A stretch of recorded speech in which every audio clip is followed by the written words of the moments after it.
said by Melton Brown that is if opportunity doesn't knock, then bell the door. Today is February 17, 2022, and it's another day to our senior high school learners and of course to our aspiring entrepreneurs who are now watching by our FB Live and tayo Tangguban, of course, the Astral Academy. I am Teacher R from Lorenzo National High School. And also, I'm Jade Mark Abapo from Tango City National High School And we are your teacher facilitators for today. Yes, maayong hapon kanimo, Teacher Macmac. Mayang hapon sa kanimo Teacher Arno and of course ato ang mga learners tanan. But before that, stay tuned, learners, because we will be right back after a short break. This is Astral Academy Cyber School.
And we are back, still here in Astral Academy Cyber School. Yes, Teacher Macmac. Last week, we had learned to discuss the relevance of entrepreneurship into our life, right? So, as we go further, and as a student, perhaps as a teacher, or being engaging with our senior high school learners, and as why entrepreneur, it doesn't, and its impact to the society as a whole. That's right, sir. No? And we already know that entrepreneurs are innovators. And of course, no, they are willing to take risk and generate new ideas to create unique and potentially profitable solutions to modern day problems. Absolutely. So, if you are an aspiring entrepreneur, there are different career paths that you will take your dream into reality.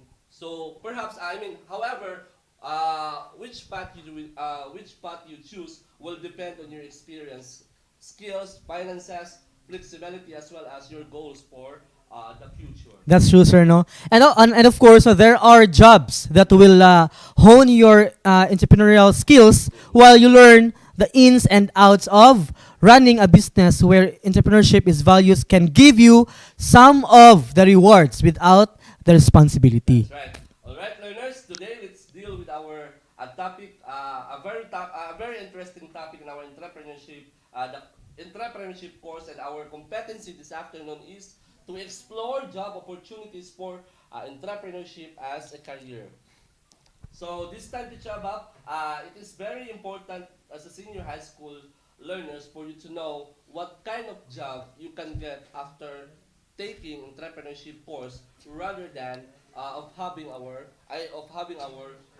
own business. Okay, so let's start no to explore job that you can get no with an entrepreneurship degree. So many job opportunities you can get after taking entrepreneurship, and one of them is mid-level management. That's right. So at big companies, the C-level folks develop ideas. Yes. The ground force does the work, and mid-level management converts the idea into execution. And of course, graduates with entrepreneurial degrees are well suited for this opportunity. Yes. Another is to become a business consultant. So, when we speak of business consultant, it's something to do with the client side, perhaps to identify problems and fix them. That is what an entrepreneur does, and that's why this job is a perfect opportunity. Yes, of course. So in this business consultant, the entrepreneurship graduates are trained, to help identify things that others may not pick up. Yes. And of course, Sir R, they are also trained to know how to fix them. So muna ilahang muna trabaho no ni business consultant. And of course, the business consultant go to the actual site, identify problems to fix and other areas for improvement. Yes. Moreover, when you do, of course, you have an advantage over some those who start up a certain business without experience, and you can be a consultant to them because you are trained in many aspects of the so-called business. Yes, of course no kung even ako nga mutukod ko og business, and if wala ko kanang idea pa on how to build my own business at the first place, yes, wala ko resources and everything. Yes. No, but ako nga wala pa idea na tanan, pwede ko mukuha og business consultant. Yes, Mukuha ko yes, consultant. for sure. Yes. Yeah. Okay. Macmac? So another job opportunity you can explore is becoming a sales manager. So someone who works in sales or runs that department needs to know how business run. So they need to know how to represent a company, manage accounts, and follow up on leads. That's right, Teacher Macmac. So, in the perspective of entrepreneurship graduate, it can be a sales managers because they have a business sense and they have an idea on how to run a certain business. However, they were trained on sales or in selling activities, and it's part of the entrepreneurship to need to sell things. So, moreover, to convince the customer, to identify their needs and address their needs, whatever will the products offered to certain customers. Yes, of course. And another work you can do is to be involved in research and development. So to work in R&D or the research and development, you need to understand business concepts, procedures, and practices. Yes, another way of saying Teacher Macmac is those are the possible way or career path that they will go. Yes. So, because of a good qualifications to work in the R&D, it is a training and education on the understanding of business concept, procedures, and practices, as well as entrepreneurship. Yes, of course. As a senior high school student, no, you already have a practical research subject, no, as early as your age, and you are trained to become researchers. Muna siya naka-advantage sa mga senior high school na to Especially karon. nowadays that our student, what we call this, digital natives. Right? Yes, and they have to be kanabitang dapat ma-indulge sila into more aning research so that they have this kanang job opportunity nila nga to if dili nila feel ang mahimong sales manager, basin feel nila ang mahimong research nga kanang naa sa research and development. Yes, especially doing in a certain feasibility study because you cannot, Mo man importante, di ba? cannot create a certain business without those Feasibility study is very important kay kung mutukod ka og kanang business diha nga lugar without kanang pag-research kung napay daghang mupalit sa imuhang ibaligya dinha. So yes, of course, magana siya kuan 90% gid na siya nga kuan. Of course, Sir R. not for profit fundraiser. Again, being able to raise fund requires understanding the importance of business networking relationship. Again, this is a great place for some with a degree in entrepreneurship because his or her experience or experiences in studying advanced concept can be used to his or her advantage on the job. So this is very important, no? Kaya nga naman, Yes. kana imuhang kasinatian or experience that is part and parcel of how you will create a certain business because your experience will teach you Yes, of on course. how to engage or perhaps indulge yourself into the business. Okay, so now an entrepreneurship graduate can be a teacher. Yes. Yes, no. So those with degree are qualified to teach the core subjects in senior high school and teach students the entrepreneurial skills. So same, no, nga if ever dili pa nimo gusto, no, and you want to impart your knowledge, no, your wisdom about the skills sa pag-business, so you can do that one in teaching, no, and they can also teach the benefit of math to business. Yes, of parang business math nga to ang ginaingon nga subject, di ba?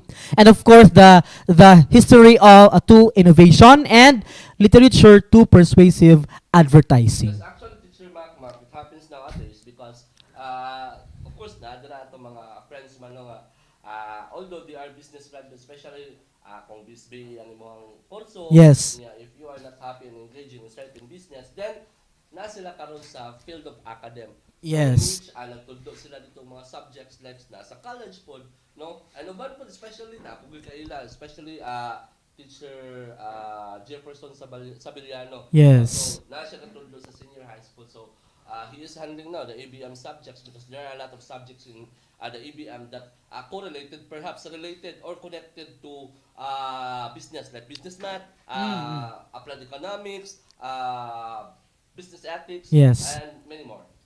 Okay, so of course, the entrepreneurship teachers no also inspire students how to increase Yes. their entrepreneurial intention through acquiring Mhm. the attitude towards entrepreneurship. That's right. So, another job of your opportunity of being an entrepreneur or entrepreneurship is the so-called human resource recruiter. Yes. So, when we speak of human resource recruiter, it has something to do with a college graduate who had courses that covers operation management, leadership, and variety of others. And of course, and those with the entrepreneurship degree most likely have a keen sense of what type of person is needed to fill as a position. Yes, of course. Nako na ilan ana ang ako ano nga mga akong mga friend before mga ng BS HR DM. HRDM. Yes, kana BS HRDM. Human resource ano. So, Good on filtering makita those nila. people. Oo. When it comes to their behavior, Mm. their attitude, the way they answer the questions. So, Yes. perhaps pinaagi ato nga mga questions, they will know what kind of personality or what kind of person ang ilahang. And of course, and of course that person ilahang ma-identify kung aha na siya ibutang nga Probably. department, no. Okay, so companies use recruiters rely upon someone being not just people savvy, no, but having an in-depth business sense as well. So, meaning in this sense, you are the one who conduct interview, profiling, and hire the applicants in the specific business. Since you are a business-minded, you are well-rounded when it comes to the business that you can be a recruiter because you are trained in all areas in. Yes, mo na siya naka-advantage pod ni HRDM, no. Mo na ihahang trabaho, no. And okay, so let's proceed no to the business reporter. Okay, so entrepreneurship graduates can write articles, no, or pick up a quick class to learn how to write article. So they can take a prime position to take the lead in covering a local business beat. Understanding the field and concepts of business can be used to make the business section much more interesting and appealing. Of course, because they are business graduate. No? Yes. Baka nasa lang field. Nasa lang field na. Mas daghan din sila nga maistorya. Yes. Daghan sila nga ma-add sa ilahang mga write-ups. No? And of course, makatabang jud po na siya sa mga Of businessmen. course, no? However, if you can write articles or pick up a quick class to learn it, you are in a prime position to take the lead on the covering a certain local business. Example for that, Teacher Mac is a news anchor or business reporter. Yes. Lahi man ang field ang pag-report, di ba? Teacher? Lahi jud. Nasa mga agriculture, nasa mga current events, and sa mga kanang business. Like kana bang agribusiness, kabantay ka. Yes, yes. So, most probably, ang anchor is very well-rounded when it comes to business, right? So, Yes, yes. magod siya kung unsa gyud pamagi sa pagnegosyo ba. Mm. Oo. So daghan siya og istorya Yes, ng right. ano. So, further, after taking entrepreneurship, many job opportunities and the good things is, if you had decided to create your own business, then you are the boss, right? So, you report to you report to no one but your customers. So, Yes. nakalindot po kung nakikaugalingon nga negosyo because you hold your own time. Yes. No? So, ikaw ang magbunit sa imuhang panahon. That is very huge advantage of having your own business. Yes. Okay, so all of those can be a source for valuable insights and hands-on experiences that can be used either for career growth or for becoming a more effective leader. So it can also be a requisite of deciding to put up one's own business. That's right. So again, leadership is very important in engaging yourself into business because you tend to manage your people. Yes. So kinahanglan na-educate leadership ability. If not, Important sige na siya. yes, that is very significant in any field of business. Munang naa ng subject nga organization and management. Yes. Sa ilaha nga subject sa mga ABM Yes. learners. So, Teacher Macna, Senior High School Constellations of Stars, we hope that you acquire knowledge on the topics being shared to all of you. Okay, so stay tuned learners because we will be back after a short break. Yes. This is Astral Academy Cyber School.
The Department of Education, Division of Tangub City, in partnership with the local government unit of Tangub, presents Ang Tangkub, Transforming Advancement in the New Normal, guiding K-12 learners under broadcast media at instructional program crafted in response to the need of making education possible and accessible to students at the comfort of their homes.